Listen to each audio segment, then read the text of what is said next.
मैं Harish Kumar, Suraj senior secondary school main branch Mahendragarh से। मैं आज अपने विषय हिंदी को लेकर प्रस्तुत हूं आपके सामने। कक्षा 9वीं का हम एक यहाँ पर टॉपिक लेंगे। 9वीं क्लास के लिए आज हम पढ़ाने जा रहे हैं अर्थ के आधार पर वाक्य के भेद। अर्थ के आधार पर वाक्य के भेद कक्षा 9वीं के लिए। तो चलिए आइए जानते हैं कि इसमें हमने क्या पढ़ना है, क्या सीखना है। तो जैसा कि आप सामने बोर्ड पर देख रहे हैं, मैंने सबसे पहले ऊपर लिखा है ओम। ओम लिखा है, यानी कि हम कोई भी कार्य शुरू करते हैं तो सबसे पहले परमपिता परमात्मा को याद करते हैं ताकि हमें उस कार्य में सिद्धि प्राप्त हो। ये आप भी सभी इसको फॉलो करें, इसको लागू करें, अपने जीवन शैली में भी इसको लागू करें, मैं तो ये कहूंगा। तो चलिए अर्थ के आधार पर वाक्य के भेद आप सामने देख रहे हैं। कितने भेद होते हैं अर्थ के आधार पर वाक्य के? 8 भेद होते हैं। ठीक है, ये 8। सबसे पहले विधानवाचक, नंबर 2 निषेधवाचक, नंबर 3 आज्ञावाचक, नंबर 4 प्रश्नवाचक, नंबर 5 विस्मयादि बोधक, नंबर 6 इच्छावाचक, इच्छा या कामना, नंबर 7 संदेहवाचक और नंबर 8 संकेतवाचक। तो मैं इन सबको विस्तार से आपको समझाने वाला हूं। तो सबसे पहले विधानवाचक। देखो, नाम से पता चलता है विधान, विधि का विधान यानी कि कोई कार्य, किसी ऐसे कोई वाक्य जिनमें किसी कार्य की पूर्णता होने का बोध होता है। पूर्णता, कोई काम पूरी तरह से हो रहा है, उसका निश्चय हो कि भाई ये काम हो चुका है, विधान। या फिर हम इंग्लिश में जैसे एक शब्द सर्वाइवल ट्रूथ, जो कि किसी काम की पूर्णतः सत्यता का बोध करा है, जो हमेशा सच्ची बातें होती हैं। यानी कि ये इस तरह के वाक्य इसमें आएंगे जो वाक्य पूरी तरह से पूर्ण हो। जैसे बच्चा स्कूल जा रहा है, तो बच्चा जो है वो काम कर रहा है, वो स्कूल जा रहा है। सूर्य पूर्व से निकलता है, तो वो निकलता ही है। तो ऐसे कोई वाक्य जो पूरी तरह से पूर्ण हो, ठीक है, पूर्णता का बोध उत्पन्न कराते हो, वो वाक्य इसमें आते हैं। तो हम कोई भी वाक्य यहां पर ले सकते हैं, जैसे सूर्य पूर्व से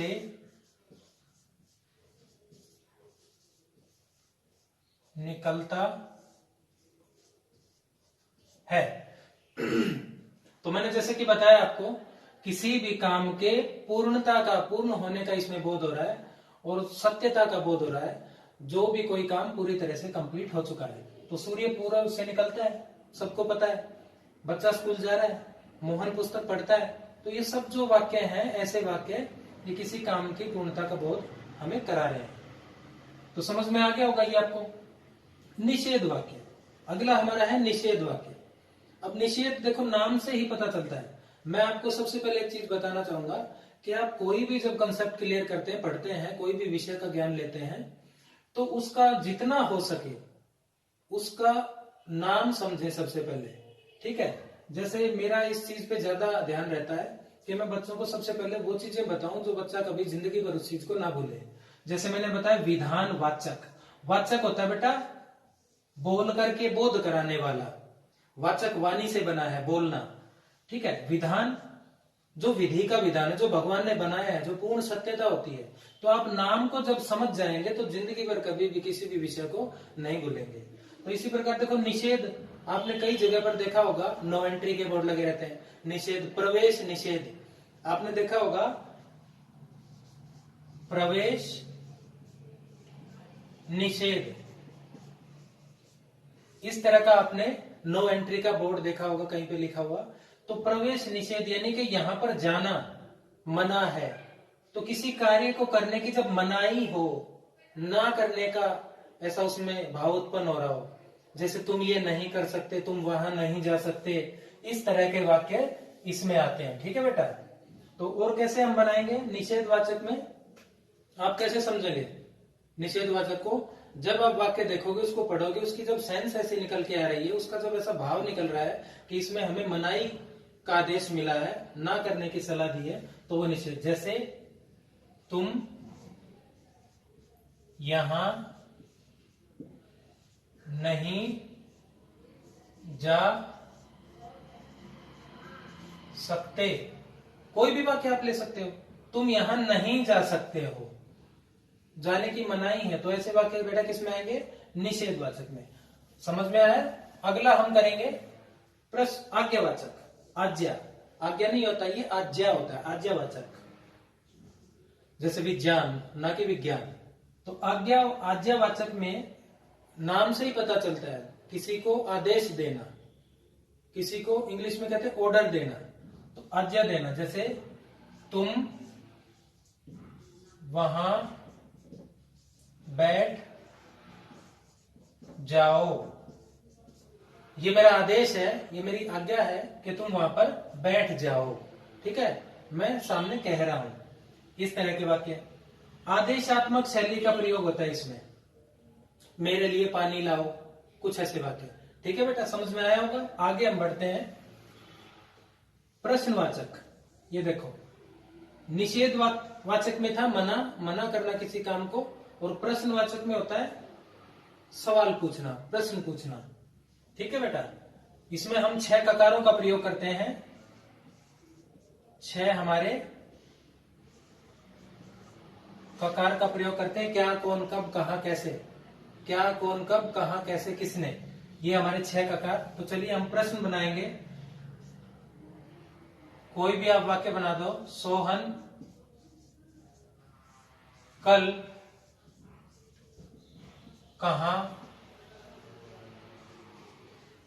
गया था, और पीछे प्रश्नवाचक चिन्ह लगा देंगे। ठीक है, तो यहां यानी कि कल कहां गया था, ये देखो ककार भी आ गया हमारा, और पीछे प्रश्नवाचक चिन्ह भी आ गया। तो बेटा ऐसे वाक्य बिल्कुल आसान है, आप समझ गए होंगे। चलिए हम आगे बढ़ते हैं। विस्मयादि बोधक। विस्मयादि, विस्मित यानी हैरान होना, सस्मित और विस्मित। सस्मित बहुत सुंदर, और विस्मित हैरान होना। तो ऐसे वाक्य जिनमें हैरान होने का बोध हो, जैसे अब इसके चिन्ह हमने समझने होंगे। विस्मय, हैरानी, इसमें इस तरह के आपको चिन्ह मिलेंगे। जैसे अरे जरा रुको, तो इस तरह के वाक्य, अरे जरा रुको, हे राम।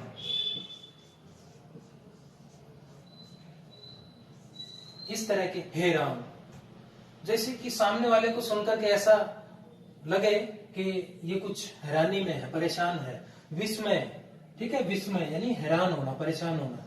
तो इसमें इस तरह के चिन्ह मिलेंगे, विस्मय सूचक, और ऐसे आपको वाक्य बनाने होंगे। समझ में आया? आगे आप ऐसे काफी पढ़ लेना। इसके बाद अगला हमारा है इच्छावाचक। इच्छा, कामना, लालसा, मन के विचार, ऐसे वाक्य जिनमें हमारी मन की भावनाएं निकल के सामने आ रही हो, मन के विचार, मन की कामना। जैसे मेरी इच्छा है तुम वहां चले जाओ, भगवान करे तुम पास हो जाओ, ऐसे वाक्य। भगवान करे तुम सफल हो जाओ, भगवान करे तुम सफल हो जाओ। मेरी इच्छा है कि भगवान से मैं कामना करता हूं, लालसा है, मेरी इच्छा है, विनती है कि याचना है कि तुम पास हो जाओ। तो ऐसे वाक्य इसमें इच्छावाचक में आएंगे। ठीक है बेटा, अब अगला हमारा आता है संदेह यानी कि शक। संदेह, संदेह का मतलब किसी पे शक करना, संदेह करना कि पता नहीं वो वहां गया होगा, नहीं गया होगा, शायद बारिश हो सकती है, नहीं भी हो सकती है। तो इसमें कैसे वाक्य आते हैं बेटा? जैसे संदेह उत्पन्न होना, संदेह। ठीक है, अब संदेह कैसा? जैसे शायद, आज वर्षा होगी। अब शायद है बेटा, पक्का नहीं है कि हो भी सकती है और नहीं भी हो सकती है, ये मेरा संदेह है, ऐसा मेरा अनुमान है। तो इस तरह के वाक्य मिलेंगे संदेह में। या फिर और भी आप आसान तरीके से आप इसको समझे, संदेहवाचक और क्या हो सकता है, शायद के तो आपको बहुत सारे वाक्य मिल जाएंगे। ऐसे भी वाक्य, सरल वाक्य, जैसे मुझे पता नहीं दिनेश कल बाजार गया होगा। दिनेश बाजार गया होगा। पता नहीं मुझे कि वो बाजार गया था या जाएगा, गया होगा। तो अपने ऊपर किसी बात को ना लेकर के वो ऐसे वाक्य इसमें, ठीक है। दिनेश बाजार गया होगा, मुझे पता नहीं है, यकीन नहीं है, भरोसा नहीं है। तो ऐसे वाक्य बेटा इसमें आएंगे संदेह में, बहुत आसान है। इसके बाद अगला हमारा आता है आखिरी, संकेतवाचक। संकेत, देखो संकेत नाम से ही पता चलता है किसी की तरफ इशारा करना, संकेत करना, चिन्हित करना। अब संकेत में हम कैसे वाक्य आएंगे बेटा, कैसे समझेंगे संकेत को? इसमें ज्यादातर ये आ जाते हैं, जैसे हम रचना के आधार पर वाक्य करते हैं, रचना के आधार पर वाक्य के 3 भेद, सरल, संयुक्त और मिश्रित। तो जो उसमें मिश्रित वाक्य है उसमें एक वाक्य दूसरे पर निर्भर रहता है, तो वो इससे थोड़ा मिलता जुलता है। इसमें कुछ इस तरह के आ जाएंगे। इसमें आप करो, मैं आपको बता रहा हूं मिश्रित जो वाक्य है, सरल, संयुक्त और मिश्रित। मिश्रित में आपको संकेत दिए जाते हैं, जैसे यदि, तो, जैसा, वैसा, जो, सो, ये इस तरह की ये चीजें आएंगी, ठीक है। जैसा, वैसा, जो, सो, यदि, तो, यदि बारिश हुई होती तो फसल अच्छी होती, जैसा बोओगे वैसा काटोगे, जो देखोगे वो दिमाग में उसका असर जाएगा, जैसा देखोगे वैसा बनोगे, इस तरह के वाक्य, ठीक है बेटा। तो हम कर रहे हैं संकेत, संकेत यानी इशारा करना। तो संकेत में क्या आएगा बेटा, क्या हम कर सकते हैं इसमें, अर्थ के आधार पर वाक्य के भेद हम कर रहे हैं, मैं वो वाला नहीं करवा रहा हूं आपको। तो संकेत में क्या आएगा, अगर तुम पढ़ते तो पास हो जाते। अब आ गया ना, देखो, अगर तुम पढ़ते तो पास हो जाते, ठीक है। इस तरह के वाक्य